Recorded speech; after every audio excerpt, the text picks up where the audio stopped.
In the early 1980s, Volkswagen became the first major Western automaker to set up shop in post-reform China, assembling its Santana sedans in Shanghai. It all began with an unlikely partnership in 1984. Deng Xiaoping's China had just opened its doors to foreign investment, and the government was hunting for a car maker to modernize its fledgling auto industry. Volkswagen answered the call. In November 1978, a Chinese trade delegation visited VW's headquarters in Wolfsburg, West Germany, and within a few years, negotiations led to a groundbreaking deal. In October 1984, VW signed a joint venture with state-owned SAIC, Shanghai Automotive Industry Corp., in a ceremony at Beijing's Great Hall of the People. Even West German Chancellor Helmut Kohl and Chinese Vice Premier Li Peng showed up to lay the cornerstone of the new Shanghai Volkswagen factory, a sign of how momentous this venture was. Why Volkswagen? At the time, China had virtually no modern private cars on its roads, just trucks, buses, and a few crude domestic sedans. VW offered a people's car for a nation on the cusp of a mobility boom. The model chosen was the Volkswagen Santana, a humble 1980s sedan, essentially a rebadged Passat, that would become a legend. In April 1983, Shanghai's newspapers proudly announced the first Santana had been assembled in China under a trial licensing deal. By September 1985, barely a year after the JV's formal launch, the first China-built Santana rolled off the production line, green light for mass production. It was an instant hit. Demand for a reliable family car was so high that Santana soon became shorthand for automobile to many Chinese drivers.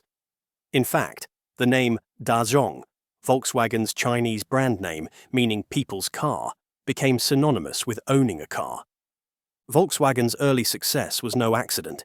It was engineered. Throughout the late 1980s, Chinese authorities shielded the nascent JV with protective policies. Imports of foreign cars were tightly restricted, falling to only about 34,000 units by 1990. Meanwhile, Shanghai city officials gave Santana a home turf advantage. They limited licenses for small engine cars, which competitors might offer, and encouraged taxi fleets to buy local Santanas. If you hailed a cab in Shanghai in the 1990s, odds were you'd step into a Santana. By 1993, the Shanghai VW plant was churning out 100,000 cars a year to meet surging demand. Volkswagen had effectively become China's default car brand, a trusted workhorse for government fleets, taxi drivers, and an emerging urban middle class. Behind the scenes, this success story had its share of cultural speed bumps. A famous anecdote from the Shanghai plant illustrates the early East-West learning curve. German quality inspectors once rejected a batch of metal body panels for having minor dents and tossed them in the scrap bin. The Chinese workers, not accustomed to such waste, fished out the dented panels after hours and tried to pound them smooth with mallets and cloths. When the Germans discovered this resourcefulness, they were horrified. Legend has it, the German managers grabbed hammers and smashed the panels beyond repair, driving home their uncompromising quality standards. The local team was stunned, even offended at first. But scenes like this helped instill Volkswagen's rigorous manufacturing discipline. Before long, Chinese workers, engineers, and suppliers had absorbed the gospel of Qualitat. By 1990, over 80% of each Santana was built from locally made parts, yet made to German specs. VW's partner SAIC rallied a network of domestic suppliers and joint ventures with foreign part makers to localize production without sacrificing quality. The result? These China-built Santanas were far better built than any other Chinese car of the era. In the words of one longtime Shanghai VW manager, they were practically born in quality. This reputation for rock-solid reliability would give VW a huge edge as China's auto market took off. Take a step back and consider how radical this was. In the early 1980s, cars were so scarce in China that people gawked at any private car on the street. Yet less than a decade later, Shanghai Volkswagen's Santana had become the car of the people. Throughout the late 80s and 90s, the the Santana reigned supreme. It was the sedan that shuttled business people to meetings, newlyweds to their banquets, and policemen on their beats. By 1995, while the Santana was already discontinued in Europe, it was still rolling out of Shanghai in ever-evolving forms. VW kept refreshing it: Santana 2000, Santana 3000, Santana Vista, ensuring the model lingered in showrooms and taxi queues well into the 21st century. In fact, incredibly, the original 1980s Santana model remained in production for taxi fleets until 2018, before finally retiring. For millions of Chinese, their first ever car ride, as a passenger or a new owner, was in a Volkswagen. It's hard to overstate this legacy. As one automotive historian put it, in China, the Santana is almost equivalent to car. Volkswagen didn't stop at Shanghai. To truly become China's car king, it needed a second act up north. So in 1991, VW formed a joint venture with First Auto Works, based in Changchun, Jilin Province. Was China's oldest automaker, maker of the red flag limousines for communist officials, and this partnership gave VW crucial access to China's vast northeast and the political elite in Beijing. Initially, the Volkswagen tie-up built the Audi 100 sedan under license, the first Audis ever made in China. These roomy Audis quickly became the de rigueur black government car for officials, cementing VW's prestige. In the early 1990s, the VW venture also launched the Volkswagen Jetta sedan. The Jetta was a smaller, affordable car that found huge popularity, especially as a taxi and family car in northern Chinese cities. With SAIC VW pumping out Santanas in the south and VW producing Jettas and Audis in the north, Volkswagen had a 1-2 punch. This two-pronged strategy via dual joint ventures allowed VW to effectively blanket the Chinese market. By the mid-1990s, if you were buying a car in China, Volkswagen was often the default choice. They had the plants, the distribution, and the brand recognition everywhere. As China's economy boomed through the 2000s, so did Volkswagen's fortunes. The nation's car market grew from virtually nothing in the 1980s into the world's largest by the 2010s.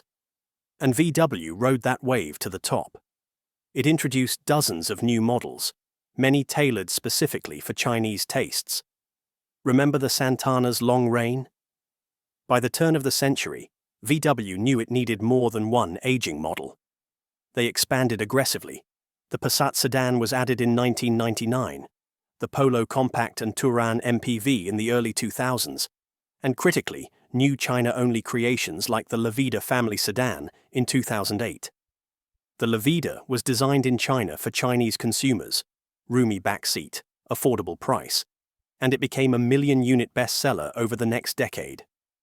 Similarly, the VW venture launched the Sagittar, a cousin of the Jetta Bora, and SAIC VW rolled out the Tiggan and Lamando, all aimed squarely at local preferences. Volkswagen even localized its luxury offerings. Audi models like the A6L were stretched for Chinese executives, and VW introduced a China-only flagship sedan, the Fidian, to appeal to upscale buyers. The strategy worked brilliantly. For nearly 4 decades, Volkswagen was the unrivaled market leader in China. It became part of the fabric of Chinese society, from ordinary families trusting the VW Santana or Jetta as their first car, to government motorcades filled with Audi A6s. By the 2010s, VW Group, which includes Audi, Škoda, and others, was selling well over 3 million cars a year in China. In fact, China became Volkswagen's single largest market and profit center. By the early 2000s, it accounted for roughly half of VW's global profits. Brand loyalty was sky high. Surveys showed Chinese consumers saw VW and Audi as benchmarks of quality. At its peak in 2019, Volkswagen Group sold around 4.23 million vehicles in China, more than the entire car market of some countries. The company had 39 factories in China, over 90,000 local employees, and an extensive dealer network. It's no exaggeration to say Volkswagen helped put China on wheels, and China in turn kept Volkswagen on top of the automotive world. Yet, even as VW was celebrating its 40th anniversary in China, storm clouds were gathering on the horizon. The automotive landscape was poised for a once-in-a-century disruption. Volkswagen's long reign had come in the age of gasoline and steel, the era of internal combustion engines and the notion that a car's value lay chiefly in its mechanics. But a new era was dawning, one defined not by engines and gearboxes, but by batteries and bytes. And here, a new set of players were emerging, nimble Chinese companies ready to challenge the king on its home turf. As one era ended, another began.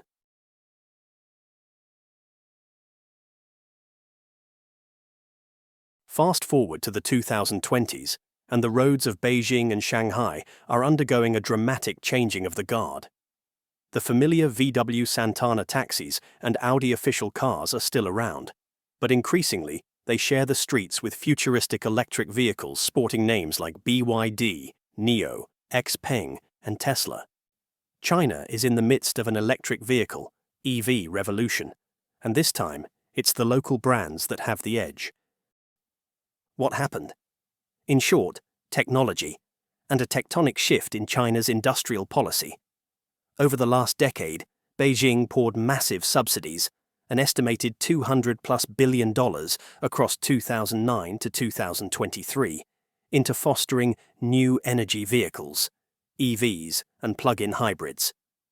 At the same time, Chinese tech firms and startups jumped into the fray, treating EVs like the next smartphone revolution on wheels. By the early 2020s, China's EV sector was innovating at breakneck speed, churning out high-tech, affordable models tailored to local tastes. BYD, originally a battery company, leveraged its cost advantage in batteries to offer electric cars at prices foreign rivals struggled to match. Upstart automakers like NIO and XPeng differentiated themselves with software-defined features. Imagine cars with massive touchscreens, voice-activated AI assistants, and self-driving capabilities that improve with over-the-air updates. As one analysis quipped, China's EVs are AI on wheels, while European cars are still trying to get smart. Chinese EV makers focused on the user experience, generous infotainment displays, basically iPad-like consoles, in-car apps for music and karaoke, and AI-powered driver. A new generation of Chinese consumers lapped it up. Suddenly, owning a domestic car carried a certain tech prestige, a remarkable turn of events in a country where foreign brands long held cachet. Volkswagen did see the electric wave coming, but seeing is one thing, swimming in it is another. The company rolled out its global ID series of electric cars starting around 2020, hoping to replicate its gasoline-era success.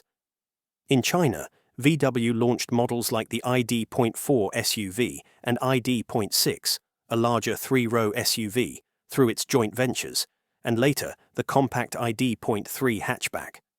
But the reception was lukewarm. Early buyers of VW's EVs in China reported frustrating software glitches, center touchscreens that froze or went blank, buggy driver assist systems, and an overall lack of the slick smartphone-like feel that local EVs boasted. Chinese social media filled with complaints about clunky VW infotainment. One 2022 report noted customers were up in arms over buggy software in their new electric Volkswagens. For a brand whose reputation had been built on no-nonsense dependability, this was a new kind of problem. It wasn't the motor or transmission at fault, it was the user interface. In the EV era, cars are as much about software as hardware, and here Volkswagen found itself out of its depth. An internal joke began circulating in forums that VW's EVs felt like Nokia phones in the age of the iPhone. Solid German hardware, handicapped by outdated software. Why was VW struggling? Part of it was speed and culture. In Wolfsburg, Volkswagen had set up a new software division, Cariad, to write a unified operating system for its cars, but progress was painfully slow and plagued by delays. Meanwhile, Chinese EV makers were collaborating with consumer tech giants. Baidu, China's Google, integrated its voice assistant and high-precision maps into car dashboards. Huawei provided its in-car operating system to several automakers, enabling smartphone-like apps in vehicles. XPeng developed its own advanced driver assist, X-Pilot, touted as a Chinese answer to Tesla's autopilot. In short, the locals were innovating at China speed, releasing new features and models every year. Volkswagen's traditionally long development cycles and top-down engineering ethos weren't geared for this rapid-fire environment. Even VW's then CEO, Herbert Diess, candidly acknowledged in 2022 that the traditional way of introducing car technology from Europe to China is no longer working in the age of software-defined vehicles. In a post on Chinese social media, Diess praised Chinese rivals for being really fast and admitted that Chinese customers expect features Western cars didn't usually offer. You need karaoke, sophisticated loudspeakers, cameras for selfies and streaming. Chinese competitors are moving very fast on these. It was a striking admission that Volkswagen had to fundamentally rethink its approach in China. By 2023, the consequences of falling behind were stark. After 15 years as China's best-selling car brand, Volkswagen was dethroned. The new king, BYD, the homegrown EV champion. The passing of the crown was symbolic and backed by hard numbers. In 2023, BYD racked up about 2.4 million new car registrations in China, narrowly edging out the combined total of Volkswagen-branded cars, which was also around 2.4 million when including VW's budget Jetta sub-brand. For the first time since at least 2008, Volkswagen fell to second place in the Chinese market, and the gap only widened after that. In 2024, BYD's sales in China exploded to 4.21 million units, while Volkswagen's annual sales plunged to 2.93 million, a huge drop from its peak of 4.23 million in 2019.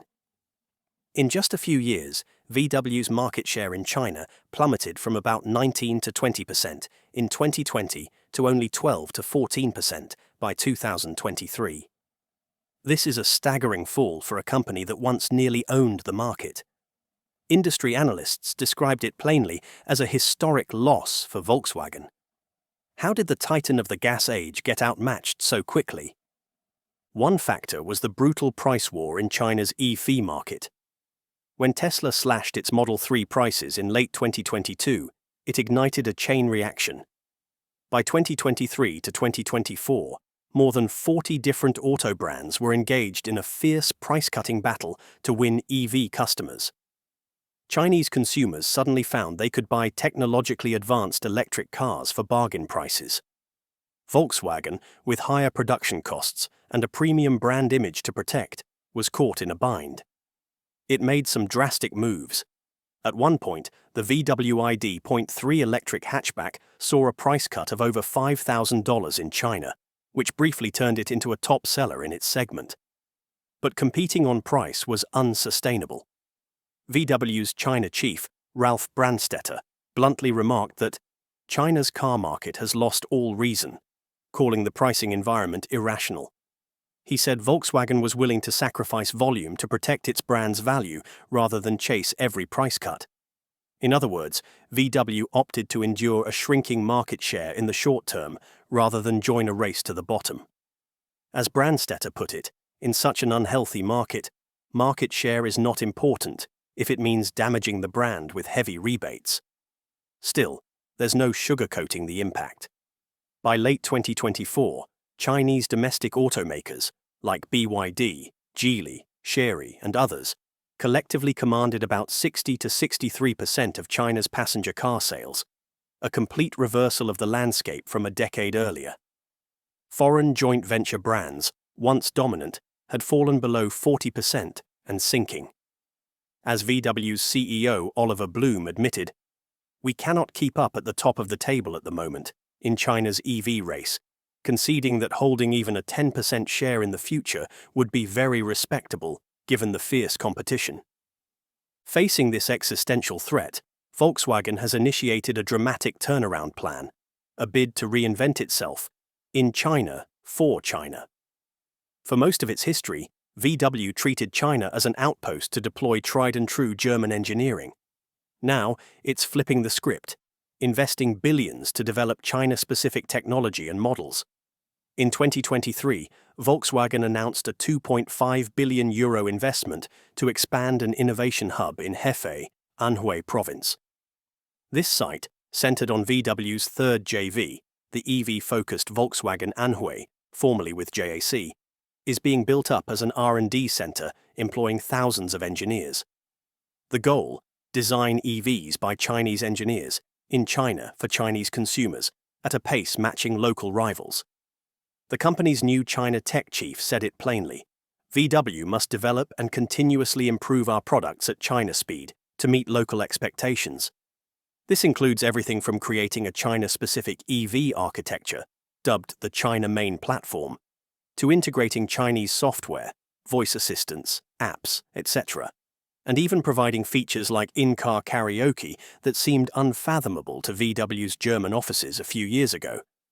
Perhaps the boldest piece of VW's fightback is its newfound partnership with former adversaries.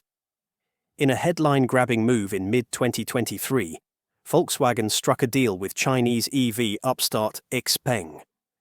VW invested about $700 million for a 5% stake in XPeng, and the two agreed to jointly develop new Volkswagen-branded EVs using XPeng's advanced vehicle platforms and software. This was effectively an admission that Volkswagen needed Chinese EV DNA to compete. For XPeng, it was a win-win infusion of cash and credibility. For VW, it was a chance to leapfrog years of development by tapping XPeng's tech, especially in mid-size battery cars and autonomous driving features. The plan is to launch 2 new VW models in 2026 built on XPeng's platform, including a sleek mid-size electric SUV. It's a remarkable turnaround in strategy. Instead of importing German cars to China, Volkswagen will be exporting Chinese-developed cars to its own showrooms. As one analyst noted, this is VW not only expanding its product portfolio with additional electric vehicles, but also bringing state-of-the-art local technologies into its models at China speed. In a similar vein, VW has allied with Chinese tech firms like Horizon Robotics for autonomous driving chips and Thundersoft/ARK for infotainment software, hoping to imbue its cars with the digital savvy they lacked. Will these measures be enough to restore Volkswagen's fortunes in China? The company is cautiously optimistic. It has set ambitious targets, aiming for a 15% market share by 2030, roughly stable from current levels, which would mean growing annual sales back to approximately 4 million cars by the end of the decade. It's also targeting improved profitability in China, aware that chasing volume alone is a dead end. Internally, VW is shaking up its culture to be more accountable and agile in China. One investment bank noted that the frank admission of past non-performance and the new focus on accountability are huge shifts for VW, miles away from its historical culture, but also that in China, the company had no choice but to change. In a sense, Volkswagen's China journey has come full circle. In the 1980s, it taught China how to build modern cars. In the 2020s, China is teaching Volkswagen how to build smart electric cars.